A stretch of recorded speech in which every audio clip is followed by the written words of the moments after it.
In 2005, Dr. Pepper sent 3 flavorists into a vault to perfect the impossible. Dr. Pepper Zero Sugar. Today, they finally emerged. We did it! 23 flavors with 0 sugar. What took so long? Huh? What took so long? We sacrificed years in the vault. I haven't seen my family in 16 years. My boy's become a man.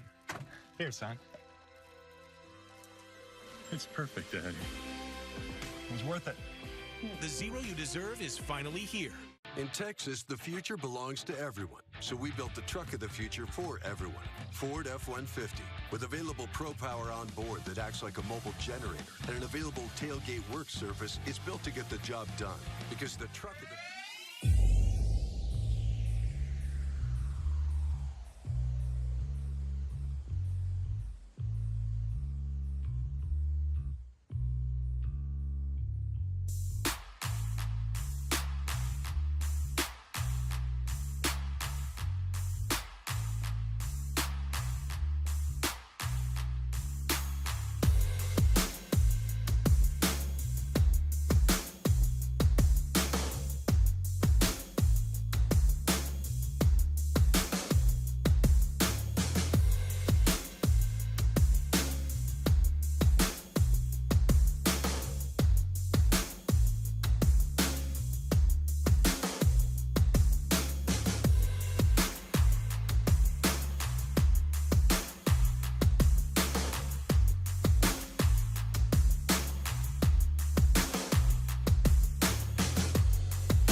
just more aware of being a better player, a student of the game. It's just all making sense now.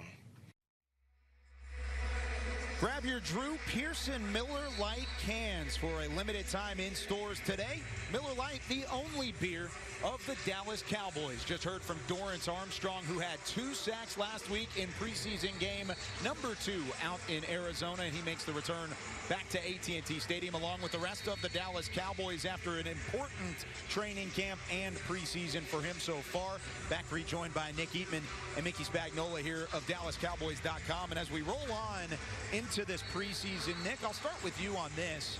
What is the ceiling for a guy like Dorrance Armstrong, who has shown flashes in the past, but really it's a lot about his consistency?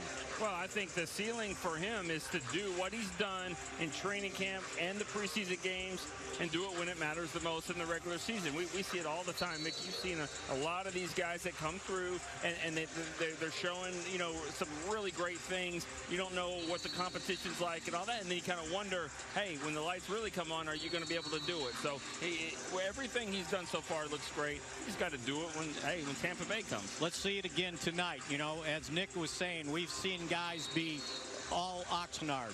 We've seen guys be all Austin, right? Wait. Keep going. Keep going. Wichita Falls. Okay, thank you, yes, thank you. absolutely. San Antonio.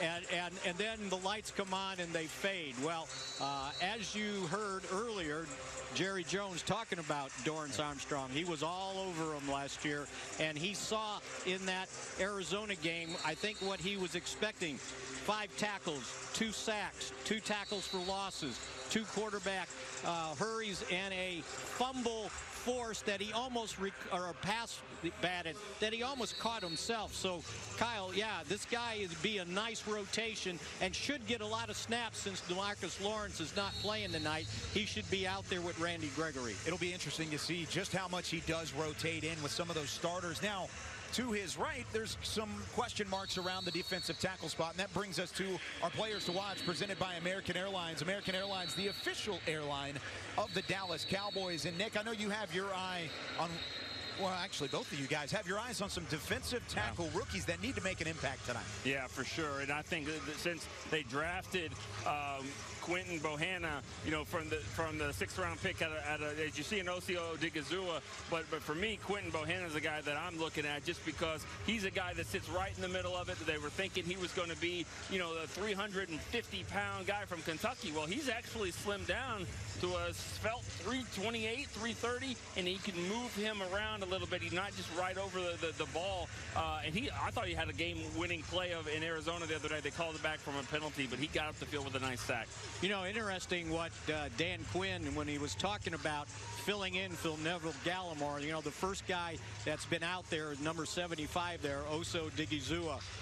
But he's talking about a rotation. So the guy they have been using at the 1 technique, Carlos Watkins, he has versatility that he can move to the 3, and the guy that Nick was talking about, Bohanna, could move in on the 1 technique. So they've got a 3 or 4 man rotation going in there. Justin Hamilton, Neville Gallimore is a big loss for this defense, but keep an eye on number 75 there, Odigizua.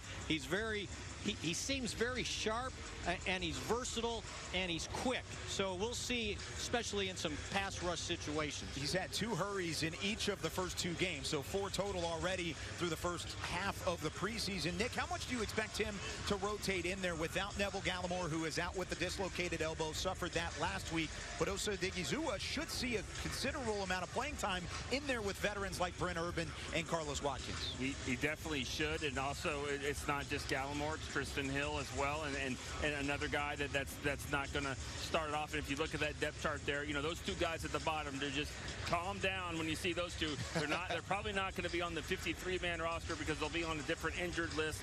They'll jump themselves back in there, but like you said, Odigizua has a chance to jump in there, probably more so than Hamilton. And then there's another guy that will be missing tonight, Terrell Basham. They've got him listed as a defensive end. He's got a sprained ankle. I don't think we'll see him, but the thing with this guy is he's big enough to move inside on the nickel. So if they need another pass rusher at defensive tackle, I think Basham could help him out once he gets healthy. Hopefully they don't have to move Terrell Basham around that much. They can utilize those young interior defensive linemen. But how are the Cowboys going to utilize the young players on the backside of their defense? Who has been standing out between a group of talented young corners? We talked to Babe Loffenberg in the booth next.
as such. It's been real good. I enjoyed it, you know, being able to come out here with these guys every day, you know, build more and more. You know, I look at these guys like my brothers, so, you know, it's been fun. We get to come out here and, you know, really build team chemistry and get on the same page. This segment is brought to you by Ashley Home Store, the official furniture store of the Dallas Cowboys. Just heard a little bit from Trayvon Diggs, who has high expectations upon him heading into year number 2 in the Dallas Cowboys uniform and of his NFL career. We got a chance to hear from Trayvon Diggs. How about we hear from the booth as Babe Laufenberg, a third of our TV crew tonight, joins us. And Babe, first off, looking fantastic as always. And you're hoping these corners, especially the young ones, looking fantastic on the field tonight, right?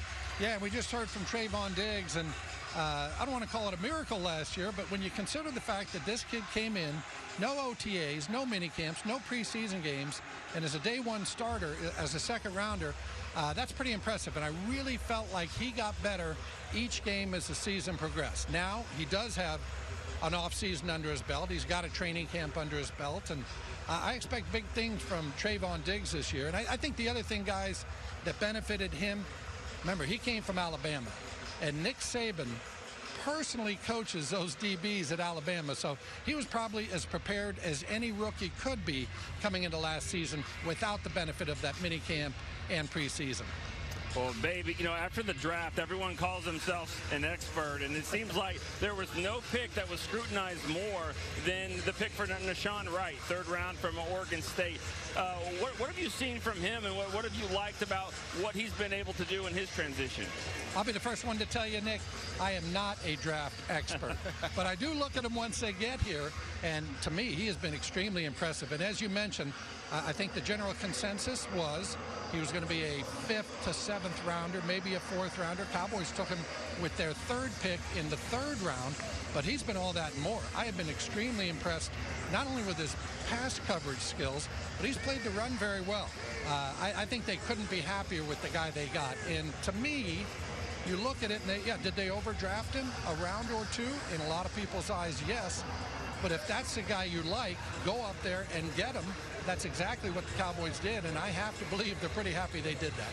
You know, babe, for a lot of young guys, corners coming into the league, the transition is pretty tough from college to the NFL. Kelvin Joseph's gotten off to a slow start, and it kind of reminds me of 1992 when the Cowboys drafted Kevin Smith in the 1st round. He didn't start his first game until game 11. He was a backup, and so I think they still need to work with Joseph. He has some speed, but we need to see more from him. Yeah, and you mentioned Kevin Smith. Turned out, obviously, to be a great corner. I'm going to just tell you, nobody covered Jerry Rice better than Kevin Smith, and I hope Kevin Smith is watching it. I believe that with all my heart. But, yeah, you look at Kelvin Joseph now. Here's a kid. He had 9 college starts. 9. So he is very inexperienced there. I will say that Nahshon Wright has outplayed him, the 3rd rounder over the 2nd rounder here through training camp. Remains to be seen where that career takes him. Obviously, it's all in front of him. But, yeah, Kelvin Joseph has, I would say, has not been having a great camp so far. That can all change tonight. Still a lot of growth to be had for this Cowboys roster, especially in the secondary. Babe, thanks so much. Good luck on the broadcast tonight. All right, thank you, Kyle. This segment was brought to you by Ashley Home Store, the official furniture store of the Dallas Cowboys. When we come back, Mickey catches up with Coach Mike McCarthy when we continue on Countdown to Kickoff.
take it day by day and attack each one. And so far, it's going well. We're starting to get a feel for everything, get a feel for the defense, the scheme. We call it system expertise. And we're working on it, and we're building on that. The physicality and the finish, I mean, that's part of what we do and what we believe. So I think we're in a good space right now. Papa John's, better ingredients, better pizza. Papa John's, just heard from Keona Neal, who forced a fumble in the opening drive of last week's game against Arizona with 2 weeks left in the preseason. He's one of many looking to expand upon their roles. Tough decisions lie ahead for the coaching staff, including Mike McCarthy, who Mickey got a chance to catch up with earlier this week. Thanks, Kyle. Third preseason game, Mike. Doesn't look like Dak's going to play, but what have you seen from him so far that convinces you, without maybe a preseason snap, that he'll be ready to go, not only physically but mentally for the season opener? Mickey, I think you have to look at the whole picture. I mean, he's been going strong since April, so just really, training camp is really about tightening things up. Get the timing, particularly with the perimeter players in the passing game, getting the cadence, kinks worked out. I mean, you're always working on that. That's really, a primary focus for this time of year. So, it'll be important when we get past this week to make sure, he gets that little extra work with Amari. Make sure we get a little extra work maybe with the silent count because we're playing in Tampa in the opener. Expect obviously a noisy night down there. So, but yeah, his process is, started a long time ago. So this is not a matter of, him needing, reps to catch up. It's just really sharpening sharpen his toolbox to make sure he's ready to go. And from the looks of things, when we see up-close stuff from practice, even though he's not taking snaps at times, it looks like he's going through the mental process by himself. Oh, no doubt. I mean, his personality. He's a great communicator. He's involved in everything. I mean, he's definitely the primary focus in the meetings. That's the responsibility of the starter. So, no, he's doing all the little things you need to do to get ready. So if this is kind of technically the dress rehearsal for Garrett Gilbert, will he get more? I think the most series he's had in the first 2 games was 3. Will he get maybe more than that? Well, we're looking to, balance him and Cooper out. Let these guys, go out there and compete. And so we'll see how that shakes out in the first half. And then we'll have Ben DiNucci there in the second half. Defense has been your #1 priority in this offseason, coming back from last year. What have you seen from the defense that maybe gives you some hope that this is going to improve this year? Well, I mean, the whole process, starting back in the spring, watching the staff come together, watching the connection of the staff to the players, watching the new players integrate into, what the direction of, that we're going off or defensively, and having the opportunity to go up against our offense. So I think both offense and defense schematically challenge each other. So it's been great work. And I think we both have to recognize the fact, and from being there every day, that the defense is a little further ahead than the offense just on pure production so far. So I feel great about that, and I think we're definitely headed in the direction of being a complementary football team.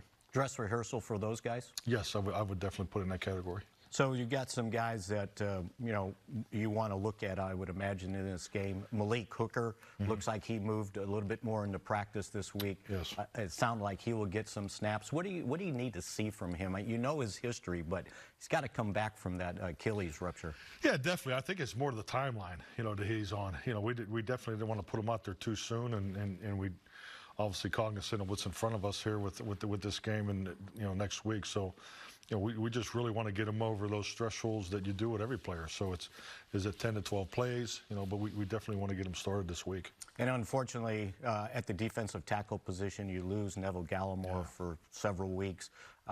Your rookie Osi Odigizua really looks like he's come in, and you look like you got to get a really good look at him at that 3 technique. Definitely. I mean, he's been getting some time with the first group, and he's taking full advantage of it. For a young man, very mature. I mean, just not only in the way he plays, but the way he prepares. You can see there's a high level of professionalism from him, as a rookie. So I've been very impressed with him. You've talked about this guy all last year. Jerry talked about him, Dorrance Armstrong, and he really showed up in this last preseason game. I mean, DA has showed up since the day I arrived. I he's one of the players you really didn't know much about when I arrived here last year, and he jumped out on special teams right away. And then if you look at the last season, just the more opportunities he was given, the more production. He definitely took advantage of that opportunity. So DA's having a great offseason. He's been a force in training camp. He's having a great camp. Yeah, it looked like you couldn't hold him back in that game. Oh no, the pick six was, that would have been the icing on the cake. But no, he's done very well, and he's someone that's a dominant player for us on special teams, and he's doing such a great job on defense. So just make sure we balance out his opportunities. Okay, Mike, thanks a lot. Enjoy the game. Thanks, Mickey. Good seeing you. Kyle, back to you. Thank you very much, Mickey. Just heard from Coach Mike McCarthy. How about Dan Quinn on the defensive side of things? How is his defense going to keep the momentum rolling when we come back on Countdown to Kickoff?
Making, but certainly a lot to gain for us, over the next 11 or 12 days with 2 more games and more moments and more opportunities. And so I love this time of year for the developmental players, especially because there's a lot of guys fighting for their football lives, and I think you get to see what someone's best looks like in these environments. So I've always had a lot of fun in the preseason games, and it'll be usually they're wild endings and things that come down to it, and I expect that again this weekend. Download the Cowboys Now app on Amazon Fire, Roku, and Apple TV to get the latest news and analysis on your TV. Interviews just like that one, podcasts, documentaries, and more on the Dallas Cowboys Now app. Welcome in to Countdown to Kickoff. Cowboys-Texans just under 20 minutes away here from Arlington.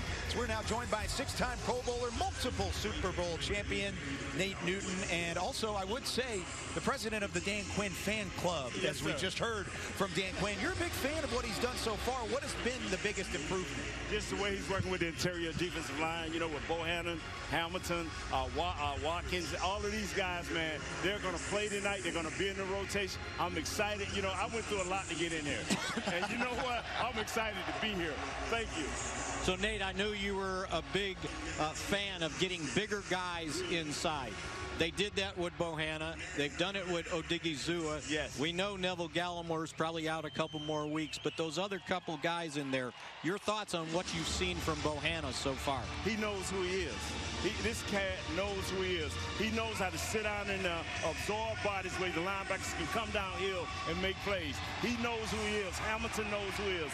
Watkins knows who they are. They know they are first and second down players, and they've been doing a great job in training camp, especially against the Rams. They showed to be stable in the middle. So Odigizua, the rookie, can he step in, you think? Is he ready for this? And we'll find out a little bit more tonight because he's probably starting with the first team. You know what, Mick? Whether he's ready or not, here they come. He's got to play. Two guys out, Tristan Hill and Gallimore. This guy has to come in and play. He's got great athletic skills. He's out of UCLA, so he should be smart, okay? No doubt about that. The energy's going to have to be there from Odigizua, much like it is from Nate Newton. What about the linebackers? How much do you expect to see from them tonight, and what is that rotation going to look like? We need to get all the Parsons. Everything we can get, we need to see a little bit more Jabril Cox. We need to see a little bit more Neal. Hey, they are ready. Dan Quinn is ready. And I'm ready and excited, too, with these guys. I don't know who gets the final say in terms of crewing countdown to kickoff, but we need more Nate Newton because the energy just took a huge skyrocket. Yes. But that is going to do it for us, at least here on the field for Nate Newton, Mickey Spagnola, Nick Eatman. I'm Kyle Yeomans. Babe and, Daryl and Bill will get you set for kickoff as the Cowboys and Texans just about 15 minutes away.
Continues now. Final couple of minutes before the Cowboys kick off against the Houston Texans here at AT&T Stadium.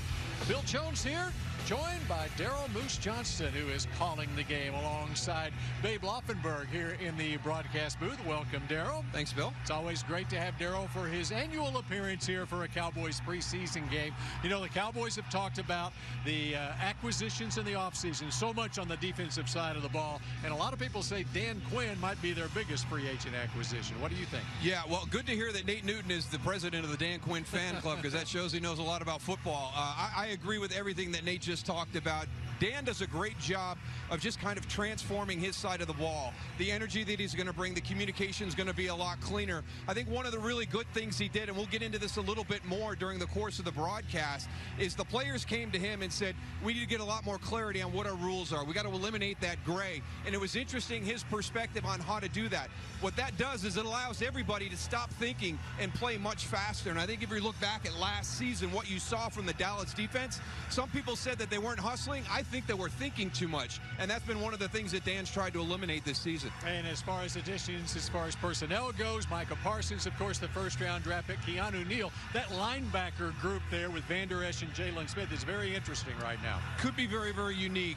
And when you talk about Micah Parsons, that was one of the guys that Dan Quinn was really excited about. Now, on draft day, you go back to that, they wanted one of those corners, and nobody saw them going both before number 10.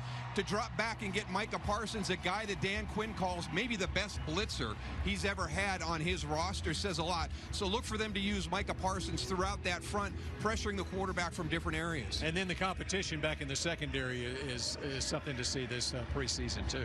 And it makes everybody better. Everybody gets better with competition. I think the interesting thing will be the decision on who they go with opposite Trevon Diggs, is because you got Tom Brady week 1 at Tampa Bay. Do you want some of that experience? All right, kickoff is straight ahead. That's countdown to kickoff. It's the Cowboys and Texans next.